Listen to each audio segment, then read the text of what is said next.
J'ai soif de ta présence, divin chef de ma foi. Dans ma faiblesse immense, que ferais-je sans toi? Chaque jour, à chaque heure, Bonjour à tous, en tout cas à tous ceux que je n'ai pas encore salués aujourd'hui. Merci à Sandra, Sébastien et à Luc pour cette pré-prédication. Mais on arrive à un moment que j'aime bien, qui est un moment plus important. Non pas parce que c'est moi qui parle, pas du tout. Je me cacherais bien en dessous, moi. Mais parce que c'est une image que j'ai, nous allons nous mettre au pied de Dieu, assis par terre, et à écouter sa parole, ce qu'il a à nous dire.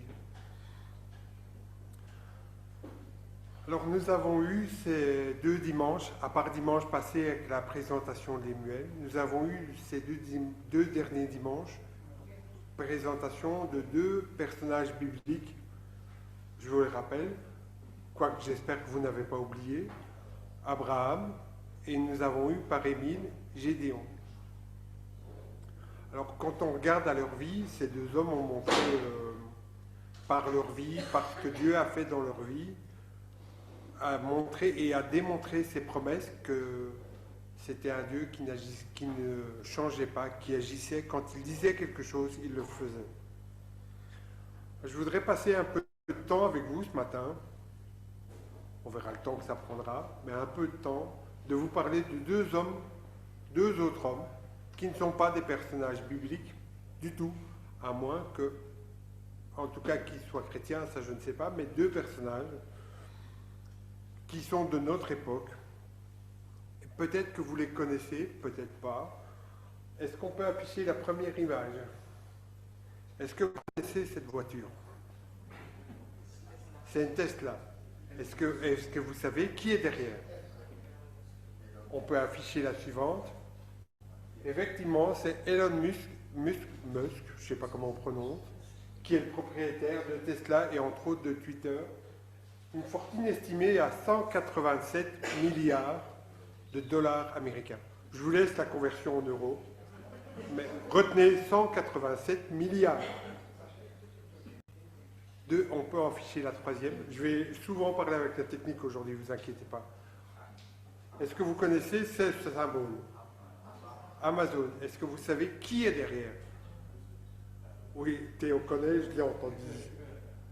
C'est monsieur Jeff Bezos. On peut afficher le suivant. Lui, j'ai juste le micro, n'a que 127,4 milliards. Un peu moins qu'Elon Musk, mais ça reste un monsieur qui a pas mal d'argent. Alors quand on regarde ces 2 messieurs au niveau de leur avoir matériel et pécuniaire, on peut se dire ils ont de grandes valeurs ou ils ont beaucoup de valeurs pécuniaires, matérielles. Peut-être on pourrait se poser la question, est-ce qu'ils ont de grandes valeurs? Mais je me suis posé une autre question par rapport à tout ça, et on peut afficher la diapositive 5. Est-ce que ça fait d'eux, au final, des hommes de grande valeur? Est-ce que ces avoirs qu'ils ont, est-ce que ça fait d'eux des hommes de grande valeur? Et je me suis posé pas mal de questions cette semaine en préparant ce message. Et on peut afficher la 6e.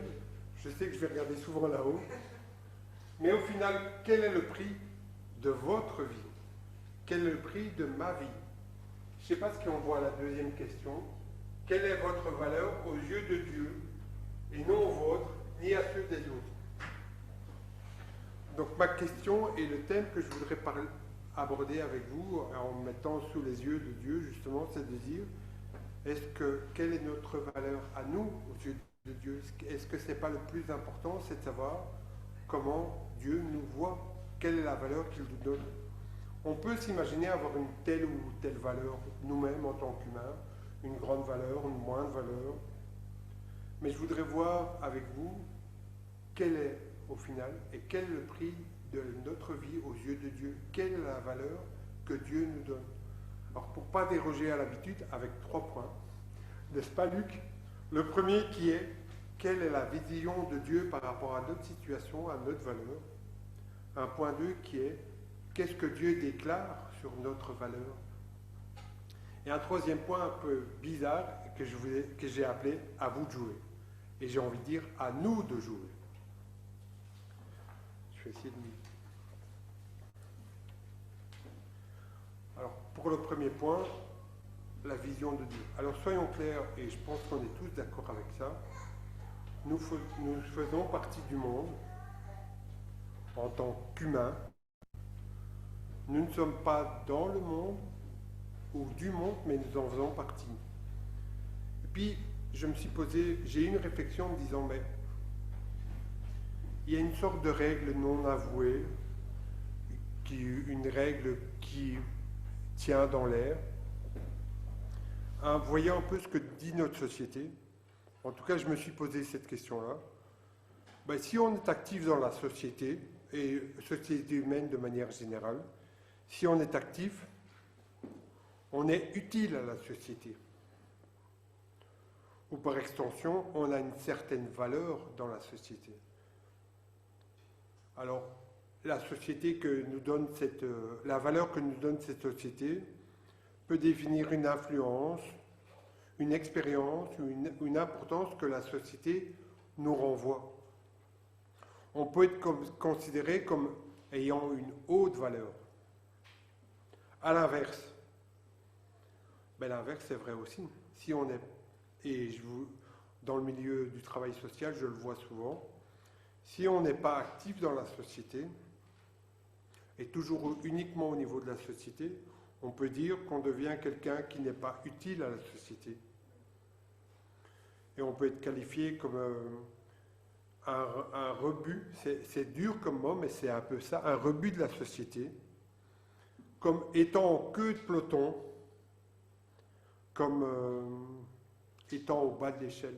Si on n'est pas actif, on n'apporte rien à la société. Si on n'apporte rien, on sert à quoi au final? Et j'espère, et en tout cas, que cette société n'influence pas notre vie dans l'Église et que cette vision des choses ne vienne pas dans notre Église en se disant, bah, si on est actif dans la société, dans la communauté, et je parle dans notre Église, c'est qu'on est utile à la communauté, qu'on est utile au plan de Dieu. Et à l'inverse, comme je dis, si on n'est pas utile, si on n'est pas actif dans la communauté, c'est qu'on pourrait imaginer qu'on n'est pas utile au service de Dieu et qu'on n'a pas de valeur au service de Dieu. Si on tourne un peu cette question, j'ai un peu paraphrasé, je me dis, est-ce qu'au final, est-ce qu'on est légitime dans la communauté aux yeux de Dieu? Est-ce qu'on peut être, si on ne fait rien, est-ce qu'on est légitime ou est-ce qu'on a de la valeur aux yeux de Dieu? Je vais être honnête, je me suis posé beaucoup cette question cette semaine par rapport à moi. Je ne vais pas faire la personne importante, mais souvent quand on prépare un message, on se parle à soi-même, ou Dieu nous parle à soi-même. Et je me suis dit, est-ce que je suis utile à la communauté? Et j'ai regardé, quand je pense à Ruben, à le frère Luc, à Jacques, qui ont et c'est ma façon de voir, qui ont un don vraiment pour la prédication, et qui font un tel travail à ce niveau-là. Entre autres, c'est qu'une partie de leur travail, mais qui font un tel bien à la communauté. Est-ce que moi, je suis légitime à prendre une fois la parole de temps en temps? Alors, une autre situation où je me suis posé cette question, c'est de dire, elle a disparu de la salle, c'est bien, je peux le dire. J'ai pensé à Fantine. Et c'est encore une fois ma vision des choses. J'admire vraiment son travail quand elle joue du piano. J'admire vraiment je vais dire le sentiment, la sensation qu'elle joue, quand elle joue, le cœur qu'elle y met. Je me suis dit, ben, est-ce que moi, quand je fais ce que je peux avec mes 10 petits doigts, est-ce que j'ai aussi de la valeur? Est-ce que je me sens légitime par rapport à ça? Et je vous avoue, j'ai un texte qui est venu tout de suite en tête. Peut-être que vous le connaissez et que ça vous parlera. Après, tu verras, Annabelle, si tu l'affiches ou pas. Mais c'est 1 Corinthiens, chapitre 12, les versets 12 à 27. Alors, je jongle entre mes feuilles et ma tablette, mais ça va aller. Je vais vous le lire. Je l'ai ici en version parole de vie, mais peu importe la version. 1 Corinthiens chapitre 12, versets 12 à 27. Utilisons une comparaison. Le corps forme un tout, et pourtant il a plusieurs parties. Malgré le nombre, toutes les parties du corps ne forment qu'un seul corps. Pour le Christ, c'est la même chose. Tous juifs et non-juifs, esclaves et personnes libres, nous avons reçu le baptême dans un seul esprit pour former un seul corps. Nous avons tous bu à la source de cet unique esprit. En effet, le corps n'est pas qu'une seule partie, il en a plusieurs. Le pied peut dire, moi, je ne suis pas une main, donc je ne suis pas du corps. L'oreille peut dire, je ne suis pas un œil, donc je ne fais pas partie du corps. Pourtant, elle fait quand même partie du corps. Si dans le corps il n'y avait que les yeux, comment pourrait-on entendre? S'il n'y avait que les oreilles, comment pourrait-on sentir les odeurs? Mais Dieu a placé chaque partie dans le corps comme il l'a voulu.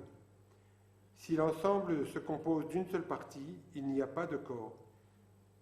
Il y a donc plusieurs parties, mais un seul corps. L'œil ne peut pas dire à la main, je n'ai pas besoin de toi.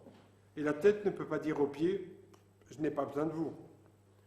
Au contraire, même la partie du corps qui semble les plus faibles sont nécessaires. Et les parties que nous jugeons les moins respectables, nous les respectons davantage. Celles qu'on ne doit pas voir, nous nous occupons avec plus de soin. Les parties de notre corps qu'on peut voir n'ont pas besoin de tous ces soins. Mais Dieu a fait le corps en donnant plus d'honneur aux parties les moins respectables. Ainsi, il n'y a pas de division dans le corps. Au contraire, toutes ces parties prennent soin les unes des autres. J'aime bien le verset suivant. Si une partie souffre, toutes les autres souffrent avec elle. Si une partie est à l'honneur, toutes les autres partagent sa joie. J'aime bien. Je ne sais pas qui l'a dit, mais j'aime bien cette phrase. J'aime bien ça. Et la parole de Dieu nous dit, et c'est une grande vérité, vous, alors même si c'est une épître aux Corinthiens et que ça s'adressait aux Corinthiens, j'ai envie de dire vous, à Carnières, vous êtes le corps de Christ, et chacun d'entre vous, quel qu'il soit, est une partie de ce corps. Jusque-là, nous lirons la parole de Dieu ce matin, en tout cas. Alors, pourquoi ce texte m'est venu en préparant, je vous avoue, cette prédication? Ça a été un peu comme une réponse, comme si Dieu voulait me dire, tu as ta place. Tu as ta place. Une question de légitimité qu'on peut se poser tout à chacun, que je me suis posé, que vous pourriez vous poser en se disant, est-ce que je suis bien utile à la communauté dans ce que je fais ou ne fais pas? Le verset 27 est peut-être le plus important de ce texte. Vous êtes le corps du Christ. Que vous vous considérez avec une petite valeur ou une petite importance, aux yeux de Dieu, il n'y a pas de différence. Vous êtes important. Si on peut bien comprendre ce texte, tous les membres du corps sont utiles et tous les membres du corps ont leur place et ont leur importance. Alors, petite anecdote, vous savez que j'ai été opéré du pied en septembre l'année passée. Je n'ai pas su marcher, on va arrondir à 8 mois, donc je n'ai pas pu utiliser mon pied droit. Mais quand j'ai recommencé à marcher sur les deux pieds, mais qu'est-ce que ça fait du bien de se dire, mais toutes les parties du pied, du corps sont importantes. Qu'est-ce que ça fait du bien de se retrouver sur toutes les parties? On se dit, un pied, c'est pas grand-chose. Ah ben c'est important. Alors peut-être vous pourriez vous dire, peut-être je ne suis pas important. Mais si, vous êtes important.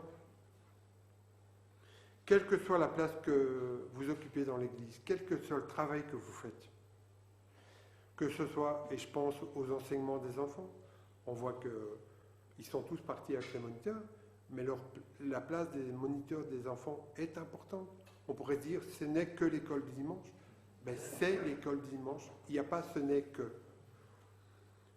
Le groupe de prière du mardi soir, on pourrait se dire, bah, ce n'est qu'une réunion où on va arrondir, on est une dizaine chaque mardi. Ce n'est que 10 personnes, c'est pas très important. C'est important.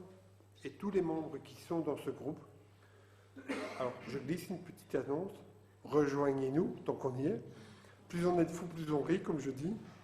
Alors, on rit, oui, ça arrive de rire, mais ça nous arrive surtout de prier et de combattre ensemble. Rappelons-nous ce verset, si un souffre, tout le corps souffre. Si un se réjouit, tout le corps s'est réjoui. On pourrait aussi penser à, j'ai appelé ça faire du social dans l'église, et j'ai pensé un peu à Annabelle et à Lilo. On pourrait se dire, ouais, c'est 2 personnes dans l'église, ça suffit. C'est pas très important. Mais si leur travail est important, quoi que vous fassiez, si vous le faites dans l'esprit d'être au service de Dieu, c'est important. La moindre brique est importante dans une maison. J'ai envie de reprendre aussi une phrase d'Alexandre Dumas, que vous connaissez certainement. Si je dis les 3 mousquetaires, il y a peut-être une phrase qui va venir assez vite. Un pour tous, tous pour un. Un pour tous? Merci. Quand on revient au texte de Corinthiens, effectivement, le verset nous dit, si un membre souffre, tous les membres souffrent avec lui. Si un membre est honoré, tous les membres se réjouissent avec lui. Vous êtes le corps de Christ, vous êtes ses membres, chacun pour sa part. On s'unit dans la joie, on s'unit dans la tristesse, on s'unit dans la souffrance. C'est un peu ce que la vision de Dieu a pour nous. Nous sommes tous, oui, nous sommes uniques, mais tous ensemble, nous formons un seul corps, tous ensemble. C'est un peu, oui, la vision que Dieu a de notre Église et de l'Église en général. Après la vision de Dieu, le deuxième point était, mais au final, qu'est-ce que Dieu en dit? Je pense qu'avec un Corinthien, on a déjà une belle déclaration de ce que Dieu dit de notre valeur. Mais je voudrais lire un autre texte avec vous. Et là, on bascule dans l'Ancien Testament. Ésaïe chapitre 3, verset 4. 43. J'ai dit quoi? Ésaïe 43. Oui, c'est Ésaïe 43, verset 4. Et que nous dit ce texte? Parce que tu as du prix à mes yeux. Parce que tu es honoré et je t'aime, et que je t'aime. Je donne des hommes à ta place et des peuples pour ta vie. Si j'ose réinterpréter la parole de Dieu, et c'est vraiment avec des pincettes que je le fais, on pourrait dire que Dieu nous dit, tu as de la valeur à mes yeux. Vous avez, chacun d'entre vous, de la valeur à ses yeux. C'est la parole de Dieu, on est bien d'accord. Vous êtes bien d'accord avec moi. J'ai envie de dire, mais que vous faut-il de plus? On ne peut pas être plus simple, on ne peut pas être plus clair. Dieu nous dit, tu as de la valeur pour moi. Est-ce que je vais oser dire quelque chose? Est-ce que Dieu est menteur? Je suis un peu sceptique. Je n'ai pas entendu beaucoup de réponses. Non. J'attrape le même tic que Jacques, je vous ai dit. Donc non, Dieu n'est pas menteur. Dieu n'a pas menti il y a 2000 ans. Dieu n'a pas menti il y a 1000 ans.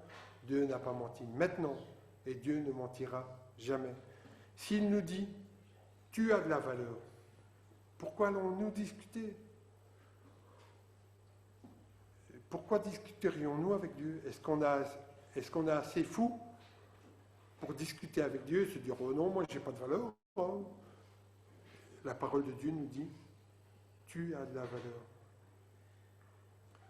Alors, on a une tendance, comme j'ai dit dans cette société, à nous positionner un peu par rapport au regard des autres. On va regarder comment les autres nous considèrent, comment les autres vont penser que l'on est. Mais est-ce que c'est ça qu'on a besoin de savoir au final, en tant qu'enfant de Dieu? Est-ce que c'est le regard des autres qui nous importe, ou c'est le regard que Dieu pose sur nous qui nous importe?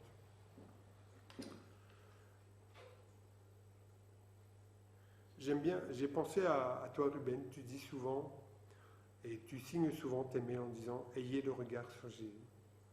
Alors c'est bien, et j'y crois fortement. Et, alors c'est bien de regarder en l'air, ou de regarder les yeux sur Dieu, sur Jésus. Mais à nous aussi de nous laisser regarder par Dieu et nous laisser imprégner de ce qu'il a à nous dire et de ce qu'il pense que nous sommes, que l'importance que nous avons. Alors j'ai cité Alexandre Dumas, je vais changer complètement de registre, et peut-être que les jeunes connaissent, Big Flo et Oli. Ah ben, il n'y a pas que les jeunes, ça me rassure. Ou pas, je sais pas. Hein. Ah, pratiquement, j'aime bien deux rappeurs toulousains qui ont des textes, alors qui ne sont pas bibliques, on est bien d'accord, mais qui ont des textes qui me parlent beaucoup. Et dans une de leurs chansons, ils disent « Il n'y a pas de bon père, il n'y a que des hommes qui font de leur mieux ». J'ai envie de paraphraser, en se mettant en étant chrétien, j'ai envie de dire « Il n'y a pas d'hommes et de femmes parfaites ». Désolé de vous l'apprendre, il n'y a pas d'hommes et de femmes parfaites. Mais il n'y a que des hommes et des femmes qui font de leur mieux. Et c'est un peu ce que nous dit Ecclésiaste, chapitre 7, verset 20. Non, il n'y a sur terre point d'homme juste qui fasse le bien et qui ne pêche jamais. La parole de Dieu est claire avec nous. Il n'y en a pas un qui pourrait se dire « Ouais, moi j'y arrive, je suis bon. » Et non. On est bien d'accord avec la parole de Dieu. Dieu n'aime pas le péché. Et Dieu n'aimera jamais le péché, comme Dieu n'est jamais menteur. Dieu n'aime pas le péché. Mais nous ne sommes pas parfaits.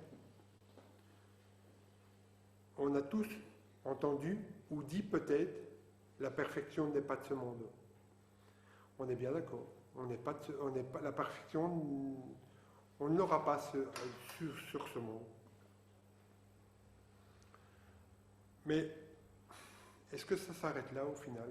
Est-ce qu'on peut se dire, la perfection n'est pas de ce monde, on peut faire ce qu'on veut, Dieu nous pardonnera? Et je suis sceptique.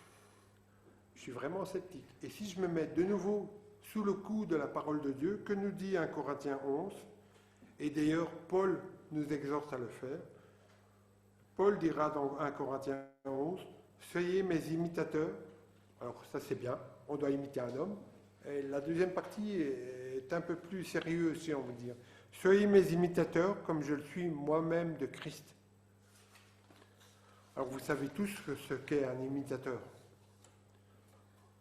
On sait tous ce que fait un imitateur de quelqu'un, d'une personnalité. C'est faire à peu près comme lui, faire à peu près les mêmes attitudes, faire à peu près les mêmes tics de langage, se comporter à peu près comme lui. Est-ce que c'est ça que Paul nous dit? On doit faire à peu près comme Christ, à peu près comme ce qu'il a dit, à peu près comme il a agi. Il n'a pas dit à peu près, il a dit « Soyez mes imitateurs ». Point. Alors oui, c'est un homme qui parle, on est bien d'accord, mais la parole a été inspirée, et c'est Dieu qui nous parle.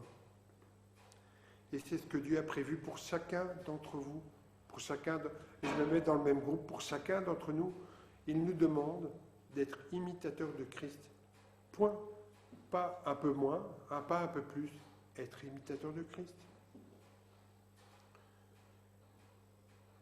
Nous devons être semblables à Jésus, et quand on sait la valeur qu'a Jésus pour nous, ce n'est pas une mince affaire au final. Être imitateur de Christ, ce n'est pas les 12 travaux d'Astérix, c'est encore pire. Parce que être vraiment comme Christ, c'est si je peux dire, un travail entre guillemets, de tous les jours. Ce n'est pas le jeu des 7 erreurs, on peut accepter 1 ou 2 erreurs, ça passera. Non. On doit être comme Christ. C'est ce que Dieu nous demande. Et c'est la valeur qu'il veut qu'on soit comme son Fils. Et pas simplement, et j'écris sur ma feuille, une pâle copie. Nous ne sommes pas une pâle copie de Christ. Nous devons être comme Christ.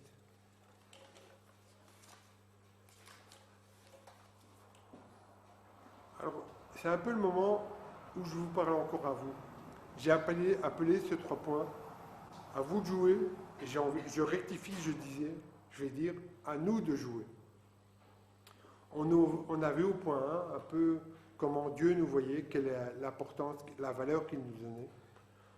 On a vu au point 2 un peu se remettre sous la coupe de la parole de Dieu et voir ce que Dieu disait de notre valeur.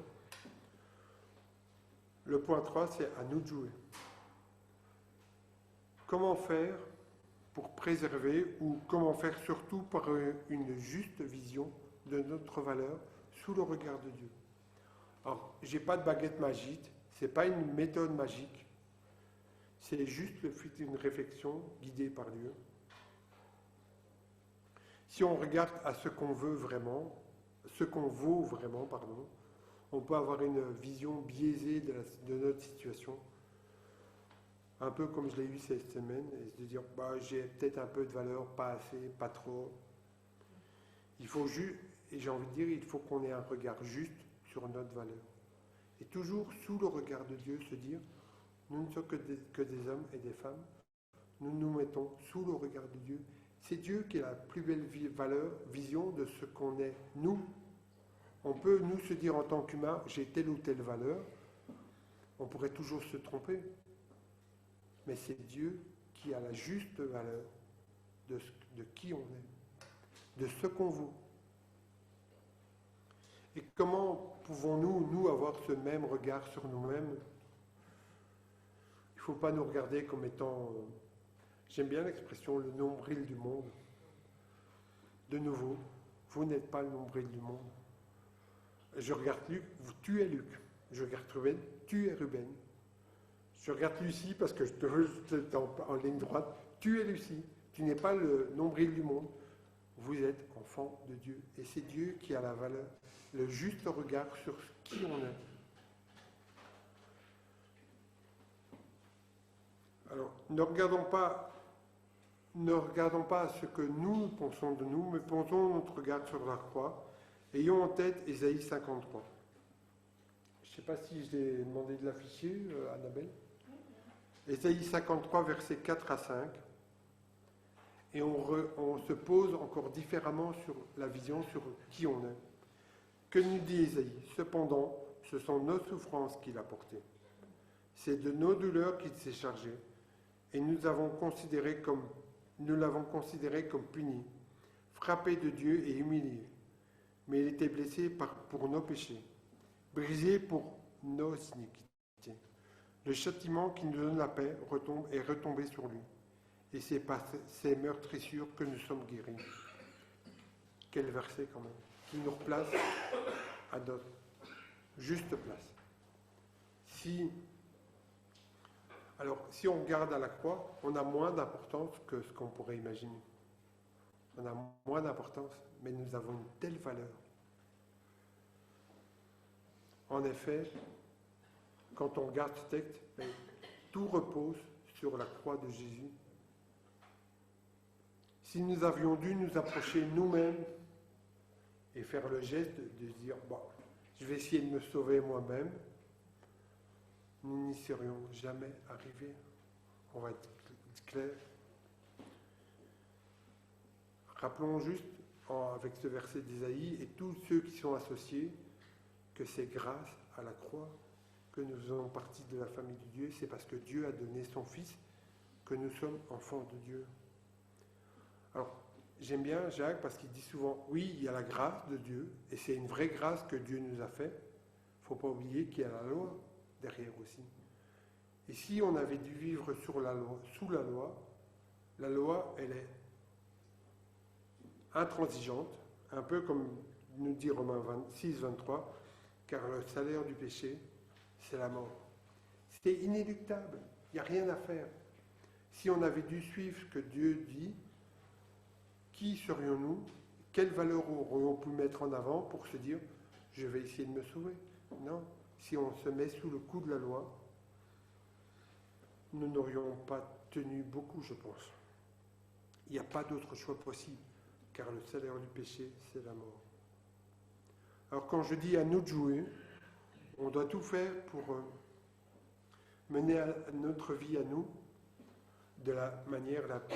Alors même si je dis qu'il n'y a pas de perfection dans ce monde, nous devons tout faire, tout notre possible, tout notre corps, tout notre cœur, toute notre âme, tout notre esprit, et je peux en rajouter, pour être ressemblant et avoir la même vie que Jésus, être semblable à lui, semblable à ce qu'il nous a laissé comme parole, qu'il nous a laissé comme exemple. Et je reviens encore avec le texte de Paul, nous devons être imitateurs de Jésus, pas de l'à peu près. Dieu n'accepte pas l'à peu près. On ne peut pas se dire, moi, je vais mener ma vie d'enfant de Dieu à 70, 80%, 90%, et ça ne marche pas. Ça ne marche pas. Il faut que Dieu et que Jésus prennent toute la place en nous. Alors, c'est pas évident parfois de lâcher un petit truc, mais si c'est Dieu qui demande, j'ai envie de dire, obéissons-lui. C'est ce que Dieu, c'est la volonté de Dieu qu'il soit pleinement en nous. Et c'est cela qui nous accorde notre valeur. C'est parce que nous faisons ou que nous ne faisons pas. C'est Dieu qui a la place, qui prend la place dans notre vie, qui nous accorde notre valeur. Alors, en conclusion, et là je vais regarder de nouveau vers la technique. Est-ce qu'on pourrait afficher la diapositive 7, s'il vous plaît? Elle arrive.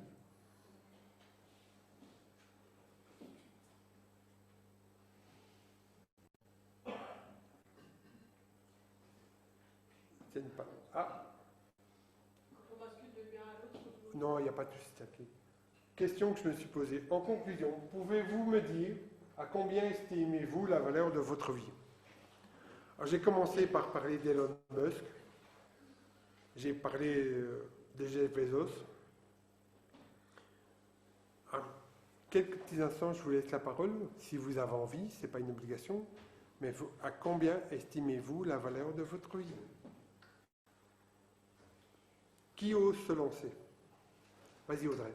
À celle de Dieu. Ah ouais, bien. Quelqu'un d'autre ose... Ne laissez pas Audrey toute seule, s'il vous plaît. Ma valeur est négative.